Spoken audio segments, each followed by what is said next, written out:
today in the category of community service, please welcome my friend, Mr. Jim Schroder.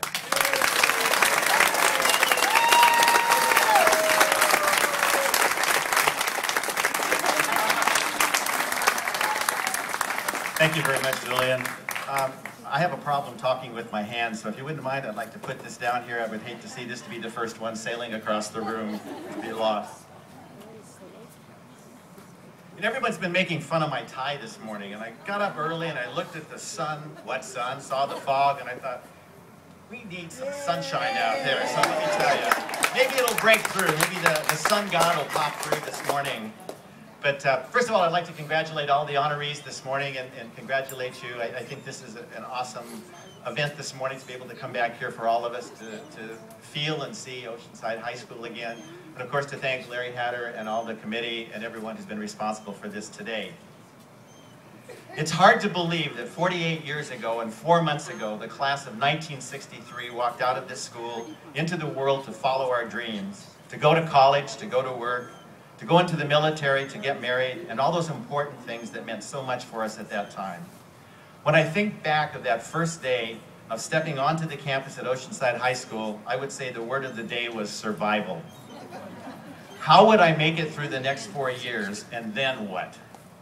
I was just another student among the many that entered that day in the fall of 1959.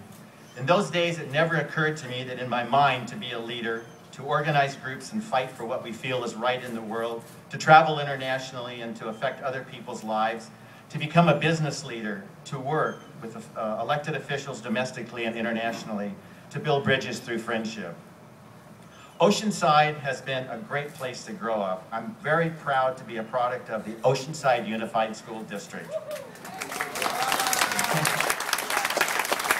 I started at Ditmar School, then went to Nevada Street School, then to Horn Street School, then back to Ditmar School, Jefferson Junior High, and finally to Oceanside High School, and all the while living in the same small home on the 400 block of South Clementine, only blocks from the high school.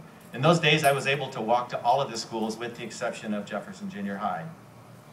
There were so many teachers through the years that affected each and every one of us, and in many ways. However, we did not realize that at the time we were going through the system. The first week of kindergarten, at the age of 4½, I ran away over the fence at Ditmar School the first week. I'd learned how to spell my name. What more did I need to know? I thought I was ready for the world, and I guess maybe it was just about that time that my first wanderlust started kicking in for travel. I'm not sure. So many times we hear in our lives where there was one teacher that made a difference. For me, there were many teachers through the years. Going back to elementary school, there was Mrs. Brewer, who became Mrs. Joe Trotter that same year in 3rd grade. I discovered that I really liked sitting in the corner of the room. I think I must have the record for keeping my mouth shut because it just never worked. It became a family home for me. Mrs. Schindler in 5th grade took no beef from anyone and let no cactus out alive. And at the same time, she was one of those teachers that connected with her students, and it was fun to learn, to stretch your thinking abilities, and you knew you wanted to learn more beyond the 5th grade. In junior high, there was Mrs. Rogers, a homeroom teacher at Jefferson who demanded your attention. And after the first week, she had your attention. She spoke, you listened, she created a way for you, the student, to want more of what she was teaching. Mr. Nichols, with his math and science, piqued your interest and drew you into imagination and new in the out and ordinary projects, and yet became someone who could easily talk to after class to get you over those troubled times of what the heck was he talking about today? At Oceanside High School, looking back now, there's some of the teachers that really made a difference then and in later life are Mr. Troy. Math, it was tough. Believe me, it was tough. I had a tutor to help me get through it. But he taught you to think outside the box. Bill Wagner and Jim. I was so glad my last name was Schroder because it was near the end of the alphabet. And by the time he was finished yelling at everyone, I was down the line. He'd kind of run out of steam a little bit. There was nothing like first period gym around 7 a.m. in January at Brook Street Pool with Bill Wagner yelling your name to get in the water. Yep, exercise today is still a primary goal for me. I go 5 days a week, 2 hours a day, and I can still hear him yelling in my ear, Mr. Schroder, get down and do 20 push-ups for me, now. Mr. Long, in the building right behind us here, our typing and business teacher, What would we have done today without computers, without knowing how to type? He would say, practice, practice, practice. Regardless of what you think, you will need this for the future. Did he really know that the computers were just around the corner? Mr. Roachin's speech. I remember the first time I tried to make a speech in class in front of everyone. I literally grabbed the lectern and fell forward, hanging on to it for dear life, front over in front of anybody. I was so scared I was ridiculous. He used to say, look at everyone and pretend they're nude. Well, this is an interesting crowd today, let me tell you. That's all I can say, you know. I'm not going too far back in the crowd either, you know. Little did I know later that that class, years later, would give me the confidence to speak in front of large groups of thousands of people and in more than one language, at conventions and with leaders around the world. Thank you, even as I speak today. Mrs. Mary Saxon, a very quiet lady, instilled through her English and her love of the world, geography, and places. She caused me to look up and learn about those faraway places that I would travel to. I always remember when I had to learn to spell the capitals of the world. 10 years later, I was in Istanbul and I mailed a postcard to Mrs. Saxon in care of Oceanside High School. The message was to her, you forced us to learn how to spell Constantinople 10 years ago, and now I arrive in Turkey and they changed the name to Istanbul. Go figure. Some years later, I ran into her and I introduced myself.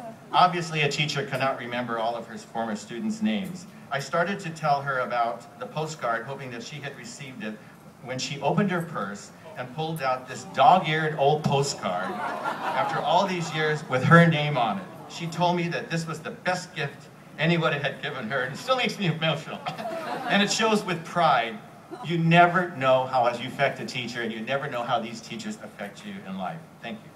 Through the years, so many phrases have stuck with me. I heard them so many times in classes at Oceanside High School. Never give up. Stand up for what you believe in. Never be afraid to leave. Believe in yourself. You can do anything you put your mind to if you make a difference. You can make a difference. Put yourself in their shoes. Have the confidence to follow through. Hard work won't kill you. Yeah, it will. Think outside the box. They all have resonated in the back of my mind through life's journeys up and down life. I would like to take a minute this morning to thank two people for making today possible. Gary Borden, who could not be here, who lives in Washington today, and also Dick Selby, who incidentally wrote a class about the book of 1963 and just happens to have some of the books with him today of 13 of us in our life journeys. But I'd like to thank them both for the nomination today, and I really thank you from the bottom of my heart, both of you. Thank you, Dick. I'd also like to thank the many classmates and friends who have come here this morning to share this special occasion for this entire evening. And last night, a group of us got together, about 40 or more of us at my home. And it's amazing the lies and the truths that can come out in with a couple of drinks and a few beers and some good food. A number of these friends, we began the journey together in kindergarten at Ditmar School.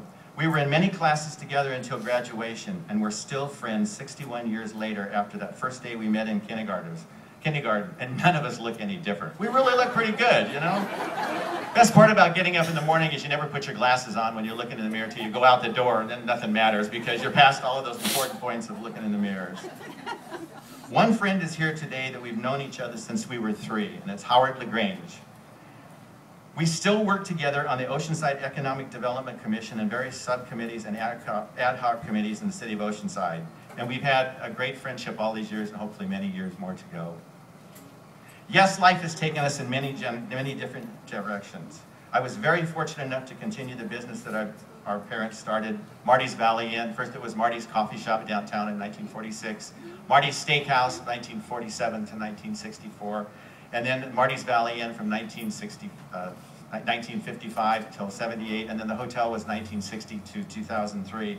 And I thank our parents very much for teaching us the leadership and the qualities of everything. And I was very fortunate to take over into their leadership.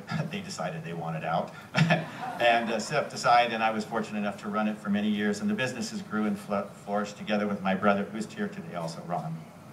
Through the years, I became active in numerous organizations, local, state, and nationally, and eventually internationally, often taking on the leadership roles. Little did I know that that first step over the fence in kindergarten was the beginning of a love affair with travel to 125 countries. An endless energy to see what is around the corner, working with new friends in the continents of the world, securing medical devices in Argentina for young sick children with cancer, organizing hotel programs in Spanish in Mexico for hoteliers, helping a friend set up a business plan in Africa, connecting with people together in Asia and the US and in projects and exchanges. In Oceanside High School, we've done a number of exchanges with the city of Kizarazu, with students coming to stay here for a week, intermingling with the students, and we hear from them all the time. And when Vicki Prosser and I and others, Jack Feller, have gone back to Japan, we've met with these students, and that week here in Oceanside has transformed wonderful things for them. They've decided to continue the study of English language, they've gone into business, and some of them are very successful in their own rights, and it's all part of the Oceanside High School and the Oceanside Sister Cities Foundation. People working together can solve so many of the world's problems today. The politicians many times just make a mess up everything of what they do, but they try hard. But these problems are solved many times by everyday people just like ourselves working together for a common goal. There are 4 words that have been very important for me in my life, and they are: friendship moves the world, and it does. Thank you very much for this honor today.